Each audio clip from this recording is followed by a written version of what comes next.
ஆன்மீகம் சேனல் நேயர்களுக்கு எனது அன்பின் காலை வணக்கம். நமக்கு தெரியும், இறைவன் என்பவர் கருணை மிக்கவர், கருணை கடல், வேண்டுவோருக்கு வேண்டுவன கொடுப்பாரு அப்படின்னு நம்ம பார்த்துருக்கோம். அதே நேரத்தில் இறைவனுடைய பரிபூரண அனுக்கிரகம் சிலருக்கு கிடைக்காது என்று பகவத்கீதை ஸ்லோகம் 21 குறிப்பிட்டிருக்காங்க. அது யார் யாருக்குன்னா, காமம், கோபம், பேராசை போன்ற குணநலங்கள் பொருந்தியவர்களுக்கு இறைவனுடைய அனுக்கிரகங்கிறது துளியளவு கூட கிடைக்காதான். அவர்கள் பல காலம் இறைவனிடம் கேட்டும் கூட அது கிடைக்காம போகுது.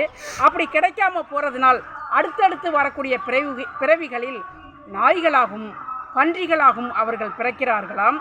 ஏனென்றால் இந்த குணங்கள் இறைவனால் ஏற்றுக்கொள்ளப்படவில்லை. ஏன்னா இது மூணும் அழிவை தரும். அப்படிப்பட்ட குணநலன்கள் பொருந்தியவர்களுக்கு கடவுளினுடைய பிளஸ்ஸிங் கிடைக்கல அப்படின்னு பகவத்கீதையிலே தெளிவாக குறிப்பிட்டிருக்காங்க. நம்ம யதார்த்த வாழ்க்கையிலே பார்த்தால் இந்த தேவையற்ற காமம் போன்ற பிரச்சனைகளால் இன்றளவும் எவ்வளோ பெரிய பாலியல் தொந்தரவுகள் எல்லாம், வன்முறைகள், கலாச்சாரங்கள்லாம் பெருகிட்டு இருக்கு அப்படின்னு பார்க்குறோம். பேராசையினால் உலகமே அழிஞ்சு போகும். இப்போ மகாபாரதம் பார்க்குறோம்.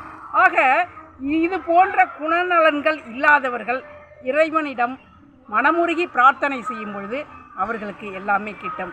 இதை பார்க்குறவங்க ஒரு லைக், ஷேர், சப்ஸ்கிரைப் கொடுக்கணும். நன்றி.